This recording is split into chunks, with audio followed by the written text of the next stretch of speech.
কৃষ্ণ। শুধু গৌর ভক্তবৃন্দ, জয় গুরুদেব, জয় শিল প্রভুপাদ, জয় রাধা মাধব কি জয়।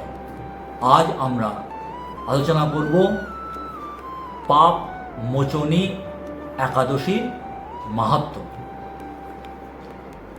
যুধিষ্ঠির শ্রীকৃষ্ণকে বললেন, হে জনার্দন, চৈত্র মাসের কৃষ্ণপক্ষের একাদশীর নাম ও মাহাত্ম্য কৃপা করে আমাকে বলুন।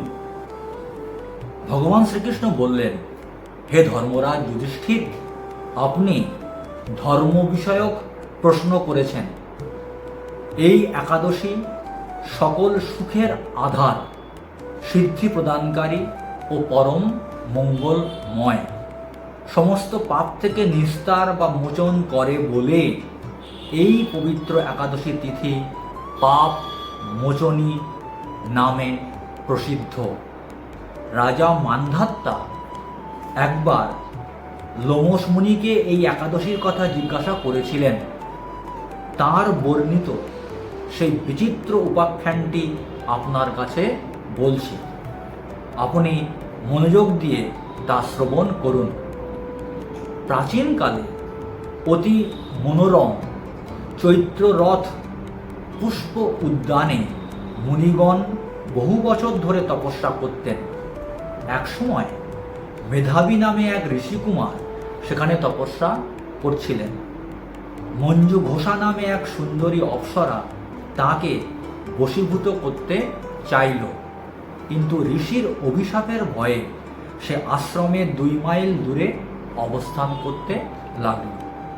বীণা বাজিয়ে মধুর স্বরে সে গান করত। একদিন মঞ্জু ঘোষা মেধাবীকে দেখে কাম বাণে পীড়িতা হয়ে পড়ে। এদিকে ঋষি মেধাবীও অপ্সরার অনুপম সৌন্দর্য দেখে মুগ্ধ হন। তখন সেই অপ্সরা মুনিকে নানা হাবভাব ও কটাক্ষ দ্বারা বশীভূত করে। ক্রমে কাম পরবশ মুনি সাধন ভজন বিসর্জন দিয়ে তার আরাধ্য দেবকে বিস্মৃত হন। এইভাবে অপ্সরার সাথে কাম ক্রীড়ায় মুনির বহু বছর অতিক্রান্ত হল। মুনিকে আচার ভ্রষ্ট দেখে সেই অপ্সরা দেবলোকে ফিরে যেতে মনস্থ করল। একদিন মঞ্জু ঘোষা মেধাবী মুনিকে বলতে লাগলো, হে প্রভু, এখন আমাকে নিজ গৃহে ফিরে যাওয়ার অনুমতি প্রদান করুন। কিন্তু মেধাবী বললেন, হে সুন্দরী, তুমি তো এখন সন্ধ্যাকালে আমার কাছে এসেছো, প্রাতঃকাল পর্যন্ত আমার কাছে থেকে যাও। মুনির কথা শুনে অভিশাপ ভয়ে সেই অপ্সরা আরও কয়েক বছর তার সাথে বাস করল। এইভাবে বহু বছর 55 বছর 9 মাস 7 দিন অতিবাহিত হল। দীর্ঘকাল অপ্সরার সহবাসে থাকলেও মেধাবীর কাছে তা অর্ধরাত্রি বলে মনে হল। মঞ্জু ঘোষা পুনরায় নিজ স্থানে গমনের প্রার্থনা জানালে মুনি বললেন, এখন প্রাতঃকাল, যতক্ষণ পর্যন্ত আমি সন্ধ্যা বন্দনা না সমাপ্ত করি ততক্ষণ পর্যন্ত তুমি এখানে থাকো। মুনির কথা শুনে ঈষৎ হেসে মঞ্জু ঘোষা তাকে বলল, হে মুনিবর, আমার সহবাসে আপনার যে কত বৎসর অতিবাহিত হয়েছে তা একবার বিচার করে দেখুন। এই কথা শুনে মুনি স্থির হয়ে চিন্তা করে দেখলেন যে তার 56 বৎসর অতিবাহিত হয়ে গেছে। মুনি তখন মঞ্জু ঘোষার প্রতি ক্রোধ পরবশ হয়ে বললেন, রে পাপিষ্ঠে, দুরাচারিণী, তপস্যার ক্ষয়কারিণী, তোমাকে ধিক, তুমি পিশাচী হও।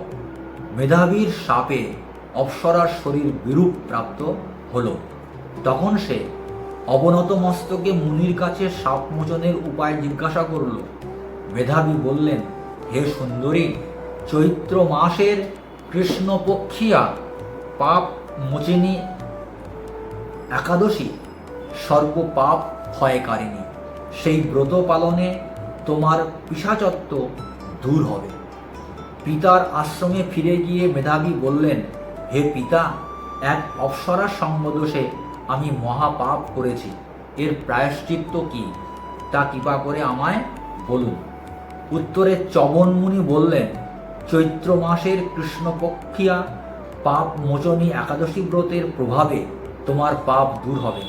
পিতার উপদেশ শুনে মেধাবী সেই ব্রত ভক্তিভরে পালন করল। তার সমস্ত পাপ দূর হল। পুনরায় তিনি তপস্যার ফল লাভ করলেন। মঞ্জু ঘোষাও ওই ব্রত পালনের ফলে পিশাচত্ব থেকে মুক্ত হয়ে দিব্য দেহে স্বর্গে গমন করল। হে মহারাজ, যারা এই পাপ মোচনী একাদশী পালন করেন তাদের পূর্বকৃত সমস্ত পাপই ক্ষয় হয়।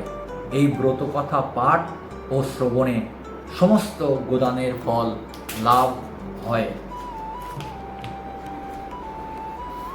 আমরা যদি অত্যন্ত নিষ্ঠা, ভক্তি, শ্রদ্ধা সহকারে এই পাপ মোচনী একাদশী ব্রত উপবাস পালন করি, তাহলে আমাদের ইতিপূর্বেই যে সমস্ত পাপ জানতে এবং অজান্তে হয়ে গেছে আমাদের মাধ্যমে, তা থেকে আমরা মুক্ত হতে পারব।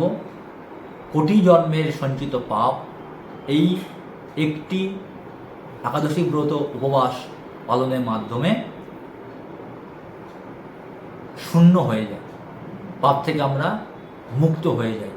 তাই আমরা সকলেই নিষ্ঠা সহকারে এই একাদশী ব্রত উপবাস পালন করব এবং এর মাহাত্ম্য পাঠ করে এর অর্থ বা বিষয়বস্তু ভাব আমরা উপলব্ধি করব এবং আমাদের দুর্লভ মনুষ্য জীবনকে সার্থক করব।